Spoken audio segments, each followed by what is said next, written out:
also get us live on Facebook here as people join.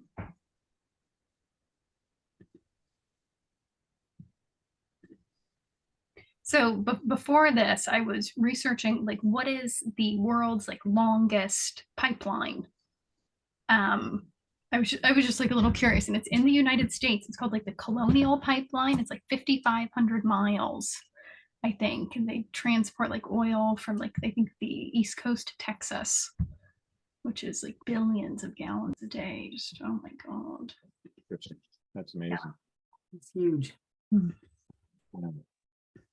Well, as people are joining us, we'll ask you to take a shot at the trivia question. We'll announce this again a little later on, but while we're waiting to get started, we have a wonderful presence at the Iowa State Fair with the Farmers Union, and it is going to get hotter this weekend. But what is the hottest it's ever been at the Iowa State Fair? What is the hottest it's ever been? So if you have a guess, put it in the chat. And Jess, what was your guess for that, by the way? I guess 106 degrees. 106. Okay. Christina, what is your guess? The hottest it's ever been at the Iowa State Fair? you know, I'd like a maybe 109. Something ungodly. Yeah, that's unbelievable. So anyway, put your guess on in the chat. Let's see if we get a correct answer.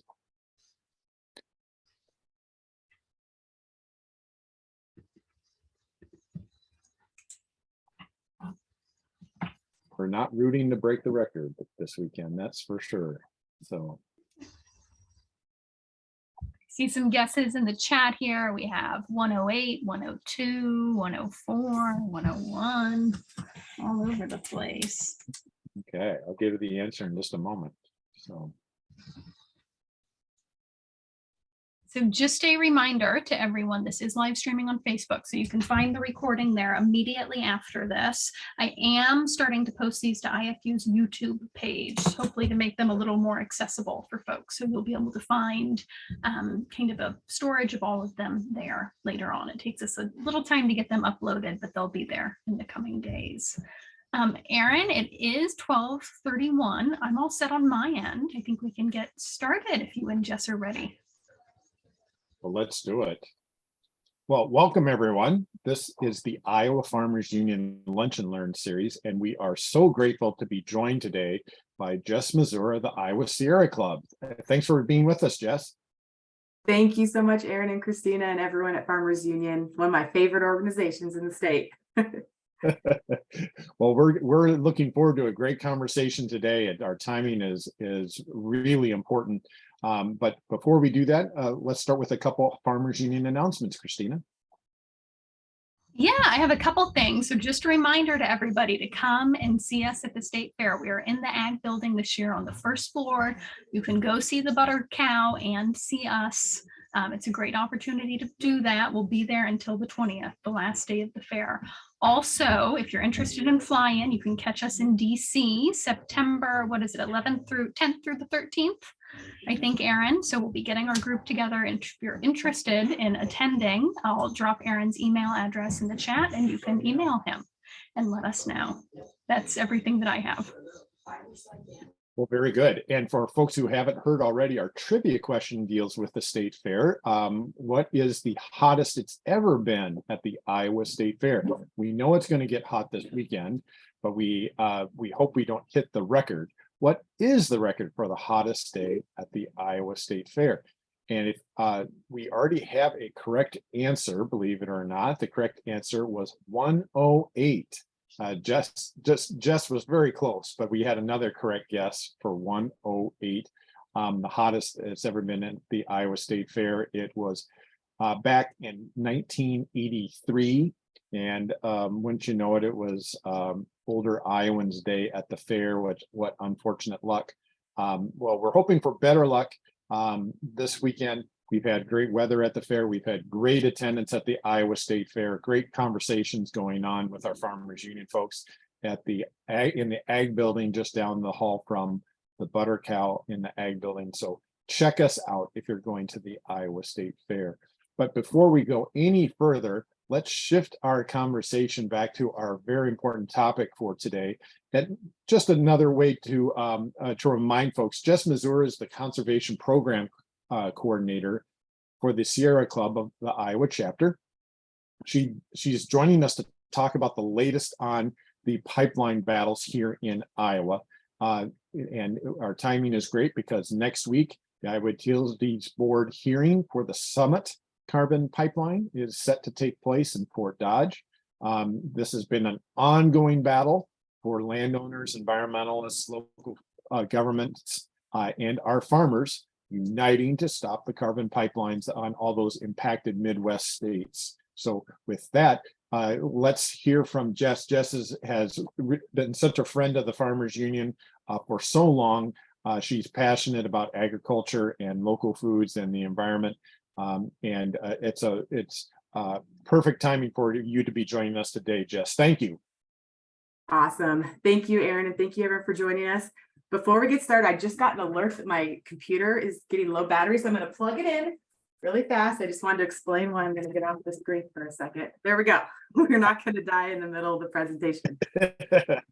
But yeah, so I'm here to talk about what's happening with these 3 carbon pipeline projects. And there's a lot happening over the last 2 years.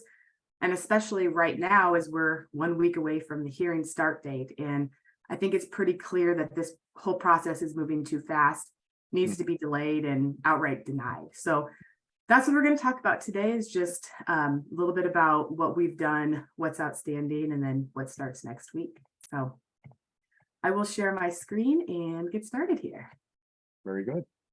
Thank you, Aaron. All right. So first off, just kind of a reminder is that we have 3 carbon pipelines that are being proposed in Iowa. One is the Summit pipeline, which is this green map. We have the Navigator pipeline, which is the blue map. And then we have the Wolf pipeline, which is the off-white map. Right now, we're going to focus mostly on Summit, this one in the green map, because their hearing starts next week. So the process that we're going through with Summit is very similar to the other pipeline projects. It's just farther along. So really a lot of this information will apply to all the pipelines, but talking specifically about Summit today. Here is the Summit route that is currently being proposed in Iowa.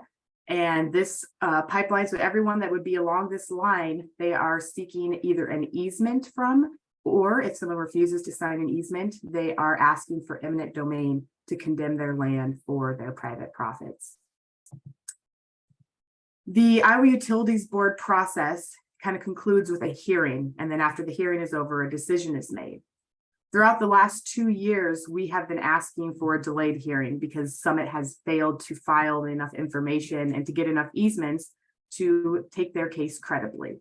And so what we've been doing is asking for, May of 2024 for a hearing. IUB kind of indicated would probably be October of 2023.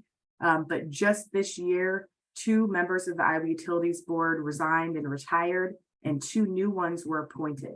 And this new board, and Eric Helland is the new chair, they fast-tracked it even earlier than what we'd anticipated. And now the hearing is set to start next week on August 22nd, 2023. And as you can imagine, that makes it very difficult for us with a shorter time period to get hundreds of people who are opposing these projects ready for the hearing. So what we know about the hearing is that, like I said, it's on August 22nd. It starts at 10 a.m. in the Cardiff Event Center in Fort Dodge. And when we'll talk about the process a little bit, there's 2 kind of definitions or descriptions of people that are in the process that I think are important to know, not only for this presentation, but throughout the hearing. So the first is intervention. Every Exhibit H landowner, every landowner who's they're seeking eminent domain for, has the opportunity to intervene in the process. And any party has the opportunity to intervene in the process. And that means you get to participate in the process at a higher level. You can talk about things beyond the impact to your land. You can bring in things like the damage to the land, the safety of the pipeline, public money that's going to be spent on these private projects. You can kind of talk about things in general of your opposition to the project. rather than just specifically an impact to your land. Intervention also allows a party to do other things like cross-examine witnesses or call their own witnesses. But for our purposes, intervention is really just participating at a higher level in the process. Exhibit H, those are the names, what they're calling the landowners who have not signed easements. It's called Summit's Exhibit H list. An Exhibit H landowner has not signed an easement, and Summit is seeking eminent domain on them. Some of these Exhibit H landowners have intervened to participate at a higher level in the process, and some haven't. And that's fine. They all are going to get their day in court to testify in front of the IUB. But there is a difference between what they can and can't say at the hearing. So how that relates into the hearing is the order. So the order that we know the IUB is going to do is first non-intervening Exhibit H landowners. So people in this category have not signed an easement. They likely don't have a lawyer, and they're either just wanting to testify about their land. And there's also a lot of people in this category who may not have email or may not just know a lot about what's happening because of a lack of communication. Number two, second thing we know that's going to happen in the hearing is the evidentiary part. And that's where Summit makes its case for why they think it's a public benefit, why they should be approved. Lawyers on our side are going to make our case for why we think that it should be denied. Expert witnesses will be called, there'll be cross-examination, and that's probably the part that will remind you most of like a trial, a court trial. And then at the very end of the hearing process, they're going to talk to the intervening Exhibit H landowners. The people that fall in this category are very, very involved. They've probably hired a lawyer. Domino Law Group is the lawyer that most landowners have hired, or they don't have a lawyer, but they are engaged enough to want to participate at that higher level. Problem is we only know that the non-intervening Exhibit H landowners start on August 22nd. We do not know when the evidentiary part starts. We do not know when intervening Exhibit H landowners testify, but we do know the whole thing's probably going to take a month. This important information that we should know by now, considering we're 5 days away, is if people are going to be expected to show up in person, take off work, buy a plane ticket if they don't live in Iowa, we need to know that information, but we don't. So that leads us to something that's really important right now. Is it's another reason we should be delaying this whole Summit hearing. We should not be rushing this. Rushing this only benefits Summit. It does not benefit any of the landowners who never asked to be part of this process in the first place. So there's a lot of reasons that we've been asking for a delay, and it's not too late for the IUB to delay the hearing. One, the big thing is we know it's a pipeline to nowhere because just 2 weeks ago, North Dakota, one of the most pipeline-friendly states in the country, voted unanimously to deny Summit's permit. So currently, Summit has no way to get their CO2 up to their sequestration area in North Dakota. So why should Iowa waste any time, money, and resources on a pipeline to nowhere? Second, regulators, it's known as PHMSA, the Pipeline Safety Administration, or Pipeline Hazardous Materials Safety Administration, are writing new safety rules for CO2 pipelines. That's the second reason we want to delay. These rules are being written right now. There is an open docket to submit comments to PHMSA for carbon pipeline safety rules. Those rules are likely not going to be out this year and maybe not even next year. But the problem is we should not be giving any carbon pipelines a permit before we know what the safety rules are that they should abide by. Otherwise, we're putting untested, dangerous pipelines across our state. So that's the second reason that we should be delaying this. The third reason is just a number of outstanding lawsuits and court decisions that are critical to the outcome of the hearing. And we'll dig into those in just a minute. The fourth one is 78% of Iowans say no eminent domain for carbon pipelines. The Des Moines Register did a poll, 78% of Iowans say no.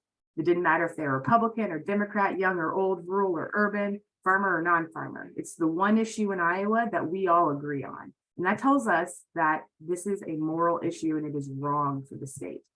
And lastly, no eminent domain for private gain. Eminent domain has a purpose. It's meant for things that are truly in our public benefit, like roads, like water lines, like gas lines to your home, things that we actually rely on to live our lives. This pipeline is not that. There is no tap at everyone's property where they can go get their daily dose of CO2 because that would be ridiculous. So let's dig into number 3, that outstanding lawsuits and court decisions, because some of these are pretty critical to making sure they come to a conclusion before the hearing starts. Because we need the information from these court hearings to present in front of the IUB. The first one is a motion to dismiss. This was filed by Domina Law Group. It's the lawyer that represents many of the landowners that are on the Exhibit H list. And it has to do with what phase carbon dioxide is in. Just like water can exist as ice in a solid form, it can exist in a gas form and a liquid form, so can carbon dioxide. There's a solid, gas, liquid, and a supercritical stage of carbon dioxide. Throughout this whole process, Summit has clearly stated that they will be transporting supercritical CO2. Iowa law only gives power to the IUB over liquid CO2. And there are experts to testify that there is a clear difference in those phases, and it's determined on pressure and temperature. And if IUB does not have the power over supercritical CO2, then they have no ability to move forward with this hearing and issue a permit. That is still outstanding. It has been appealed. It's going on to the courts next, but we need to see if this is even dismissed in the first place before we hold a hearing that wastes all of our time. The second one is a motion to compel. So this is part of discovery. Kind of before the hearing, just like in any court case, lawyers can do discovery to get information to present in the hearing. One of the ones that Sierra Club is trying to get right now is the ethanol contracts. And Summit, we know part of their argument for why this should be built is that this is good for the economy, good for agriculture, good for farmers, and good for ethanol. And if they're going to say that, they must prove it. And so we want to see the contracts between Summit and the ethanol plants to be able to assess, is this truly a benefit? Because we believe that it is not. We won that in front of an administrative law judge. The administrative law judge said Summit must file these contracts confidentially with the lawyers and their eyes only. But even then, Summit's refusing to file them and trying to take it to court. We should not be asked to go to hearing until we have the discovery requests that we have made completed. The next one is another discovery request, and this has to do with plume modeling or dispersion modeling. Basically, if this thing ruptures and this big cloud of CO2 is released, where does it go? How big is it? Who and how many people could be impacted along different points of the pipeline? Sierra Club filed this as well. And we know that Summit has been saying all along, and they'll probably say it in the hearing, that these pipelines are safe. It's the same as the CO2 in your pop can. That's what they have been advertising about this. At the same time, they're going to argue that anything related to safety is preempted by the federal government. IUB can't do anything with safety. Well, Summit can't have it both ways. If they want to say it's safe, then we need to see the documents. And then they need to file the documents. They can't have it both ways, where we won't file these documents because it's preempted, but we're going to tell you it's safe. We deserve to know the real risks associated with CO2 pipelines, because we saw what happened in Satartia, and we know that there could be lives lost, land damaged, and homes destroyed. When we won this, Summit is refusing to file these documents as well, and that is going to be going to court. And when they do have to file these dispersion modeling, it will be public, not confidential. Another one is lawsuits against county ordinances. Counties that have passed ordinances are being sued for doing setback distances, so that we know how far away the pipeline has to be from homes and schools and towns and hospitals. Summit again is saying you can't do that because safety is a federal thing, not a county thing. That hearing is not scheduled until 2024, and they should not be issued a permit unless we know what ordinances they have to abide by. And then lastly, another outstanding thing is lawsuits against landowners. They've sued a number of landowners who are refusing to let them survey their land. They believe that Iowa's survey law is unconstitutional, and they're not going to let them there. That hearing isn't scheduled until 2024. And you can see by this picture, this is in, I believe, Hardin County or Wright County. A landowner caught them trying to sneak on their land when they weren't home, and they were able to get them off their land by calling the county sheriff. But that's happening all across the state right now. So those are our 5 reasons why this should be delayed. But we're also getting ready to show up on the 22nd in the event IUB doesn't agree with us. So that's where you can help. Getting involved is going to be beneficial to everyone in Iowa. The last day to submit an objection to the project or to any thoughts that you have, you want to tell the IUB, delay the hearing, deny the permit, this is bad for Iowa, those are due today. So please use this link and submit any objection you have to the docket by the end of the day today. Another thing you could do is write a letter to the editor and say, I'm not impacted by the pipeline, but I stand with Iowa farmers. Something like that would be really helpful to help get the word out. And if you are impacted, talk about what it's going to do to your farm. And then lastly, show up at the hearing to be a body in the audience that sends a strong message to the IUB that we expect them to take this seriously. The first day of the hearing is going to be the biggest. We have over probably a couple hundred people coming. We are going to have a press conference at 9 a.m.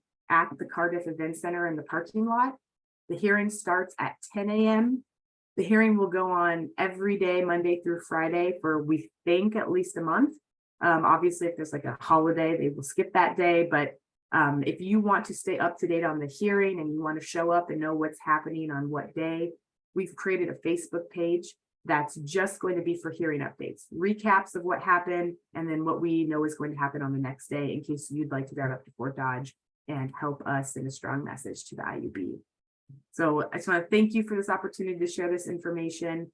This is important because if these are approved, it's a Pandora's box. These won't be the first 3, and it could be you next time.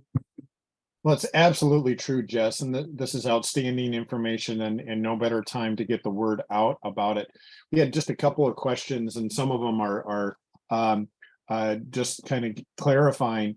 Do we have an idea yet on the percentage of landowners who have not signed an easement? It's tremendously high for us to be going ahead at this point, but do we know what that number is? We have a general idea. When on June 30th, Summit was required to file their Exhibit H list, which is that final list of landowners who haven't signed. It was 1,049 parcels long. It's really kind of hard to figure out how many people, because sometimes multiple people own one piece of land. There have been a few reroutes which have removed some parcels off of that list, and unfortunately a couple people probably have signed, but we're somewhere around that 1,000 unsigned parcel mark out of about 3,000. Sure. And we had another question. Will the hearings be streamed? Will people be able to see them happening? Yes, the hearings will be streamed. You can go to the Iowa Utilities Board website to their calendar page. And if you click on the hearing in the calendar, it'll have a link. And I don't think they're recorded though. We're trying to come up with a way that we can record and save some clips, but you can watch live. Okay, good. People will be very tuned in. So North Dakota said no. I assume it was their board that governs utilities. They said no. What were their primary reasons for saying no? Among the ones that we've talked about, safety, about the misuse of eminent domain, about ignoring counties who have. What were the concerns that they cited when they said no? Yeah. So up in North Dakota, they have a public service commission instead of an IUB. And they voted unanimously no. And their reasons were Summit failed to meet the burden of proof and to say that this will not harm land and the citizens of North Dakota. They dug in a little bit more and said things specifically like a failure to reroute around Bismarck, a failure to reroute around landowners who don't want it, and failure to reroute around waterfowl areas. And there was probably a lot more that they didn't name specifically in there for their reasoning, but that's the first time North Dakota has ever denied a pipeline. So I mean, it's truly precedent setting. If we can stop it there, we can stop it everywhere. Okay, very good. Remind us about the alternative technologies and for CO2 regarding ethanol. There's not just one way to deal with CO2 for ethanol plants, right? Yeah, there's many options that we have if we really want to take climate change and CO2 emissions seriously. Just capturing it at ethanol plants and then sending it somewhere to pump it underground is probably the least efficient, most expensive, ridiculous way to do it. And plus we know that what happens with that CO2 when it gets to where it's going is likely going to be enhanced oil recovery.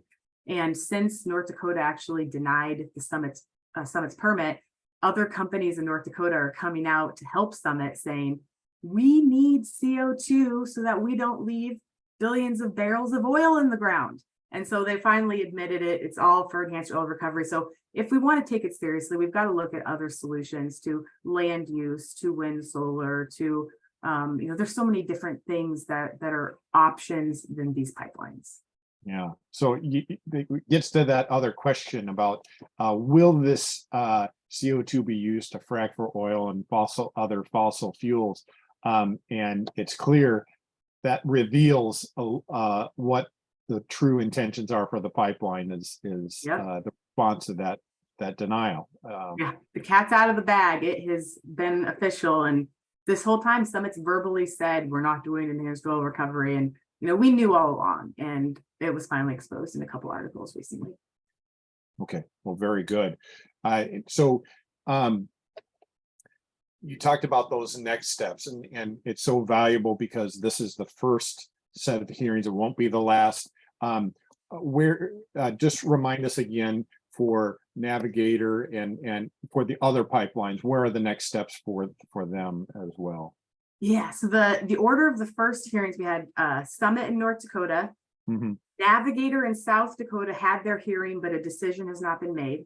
And then it's Summit in Iowa, then it goes to Navigator in South Dakota. And then for Navigator and Wolf in Iowa, we're looking at quite a ways away. Navigator is requesting a schedule right now, and they're asking for a hearing in June of 2024. But IUB has said it's too early to even think about that because they haven't filed their Exhibit H list yet. So we're waiting on that. And then Wolf, we're talking potentially months to years behind Navigator. So we've got quite a ways on those, but that doesn't mean we shouldn't be talking to our neighbors and organizing. Okay, we have a question that asks about the larger issue about the net gain or loss regarding a healthy environment and how we deal with carbon neutrality. And we focused on the very, very pressing issue of eminent domain. Are there good resources for our folks to learn about the carbon neutrality issue regarding pipelines and ethanol plants? I think looking at Gorgon in Australia, it's the Chevron CCS plant in Australia, is a huge test case for CCS, and they're failing to meet any of their goals. So I think taking a look at that it kind of shows us, because it shows us that this isn't working, and then we can apply that principle here in Iowa. But there's tons of stuff out there. I probably can't think of something off the top of my head that talks about how we truly reach like a net zero, or whether people claiming to say I'm at net zero, does that really mean? Are we calculating in all of the CO2 or emissions that come from the process of making, transporting, and things like that? So I don't have a specific source, but I'm sure. Okay, I see Caitlin's putting in the chat, carbon capture facts. That's a great website. That is one put together by a bunch of national scientists that can talk about different parts of the CCS process. Okay, good. That's super. And we're getting so many questions. I know we won't get to them all, but this is really a great place for us to start. So I'll apologize right up front that we won't get to every question. We know we had this denial for the Summit application in North Dakota. What happens next with that? Do they automatically appeal, or do they have to go through the process again from the start, or how does that proceed now? Well, they have three choices. They can give up and just say, sorry, we tried, which I don't think they'll do. They can appeal the denial, or they can start over and reapply. Summit has announced that they're going to choose the reapply option. But that means they have to start over from scratch. They have to start with surveys again. They have to start getting all the different steps in the process. And so it'll likely push their timeline back at least a year, maybe longer. And I think that's good for us, because their investors at some point have to be saying, like, I'm done writing endless blank checks to you, Summit. So things like this, even though we know they'll reapply, are really critical in our long-term effort to stop pipelines. Sure. Well, you gave the top 5 reasons why there should have been a delay on this hearing. What were the rationale for proceeding so fast? I know that there was some thought about the farm calendar and moving it up for that reason, but those concerns are very, very serious. How did they justify not waiting for those very important pieces before this hearing should have taken place? Well, there's what they say publicly, and then there's what I think is the real reason. Sure. Publicly, you nailed it. They said we want to try to avoid harvest because farmers are impacted and we want to avoid one of their busiest times of year. But as it's playing out, it looks like all those intervening landowners are going to be testifying sometime in mid to late September. And if, as you know, as farmers know, there really isn't a great time of year. So I think that was a justification for why they moved it up. But I think the real reason is they know that our opposition has continued to grow for 2 years. And we are gaining more and more power. And that's such a serious threat that they're trying to get this over with quickly before our opposition grows any more powerful. But I think with what happened in North Dakota, I mean, we have made it easy for them to deny it. Are they willing to do it? Oh, absolutely. And, for some folks who are not following the issue as closely as they might, there's a certain dread that things like pipelines are just inevitable, but that's not true. We know that pipelines can be denied and that this is not a done deal. And it seems like there's some real optimism that with the North Dakota decision and the mounting evidence that there's all the more reason for people to get involved. Is that the perspective you're hearing as well? Yeah, I think going back to when we look at Dakota Access, that was the first kind of pipeline of this magnitude here in the state. We had to learn the process along the way. And we learned, what works and what didn't work. And one of those things we identified coming into Summit, Navigator, and Wolf is that we have to build a bigger coalition. We have to work with the people who are directly impacted with eminent domain. We have to work with environmentalists. We have to work with elected officials. We have to work with all different kinds of people that are impacted by this. And that's what's different this time. And I think that shows us that if we truly are willing to work with people who may or may not agree with us, that is how we can build enough power. And along the way, we're going to change some hearts and minds. And that does us all good in the long run. So that's, I guess, what gives me hope is the difference is we're truly working together with a lot of people we don't work together with normally.